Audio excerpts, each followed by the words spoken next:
நான் ஒரு இறைவனுடைய குழந்தை அப்படின்னு நான் அந்த விழிப்புணர்வோடு இருக்கும்போது மற்றவர்களை பார்க்கும்பொழுது நான் அதே விழிப்புணர்வோடு அவர்களையும் பரமாத்மாவுடைய குழந்தையாகத்தானே நான் பார்ப்பேன்.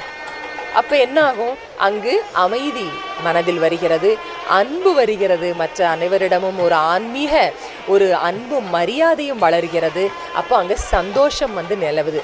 அப்போ உண்மையான விழிப்புணர்வு அப்படிங்கிறது என்ன?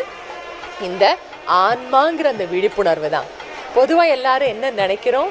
இந்த ஸ்தூலமான கண்ணு முழிச்சிருக்கிறது தான். ஆனால் அது அவ்வாறு அல்ல. இருட்டும் இந்த வெளிப்புறமான இருட்டை குறிப்பது அல்ல. அதே மாதிரி விழிப்புணர்ச்சி இந்த வெளிப்புறமான ஸ்தூல கண்கள் விழித்திருப்பது அல்ல. இது அக இருளை குறிக்கிறது. அதே போல இங்க அகத்தில் ஒரு விழிப்புணர்ச்சி, அகக்கண் விழிக்க வேண்டும். அப்பொழுதுதான் இறைவனுடைய அருளை நம்ம பெற முடியும்.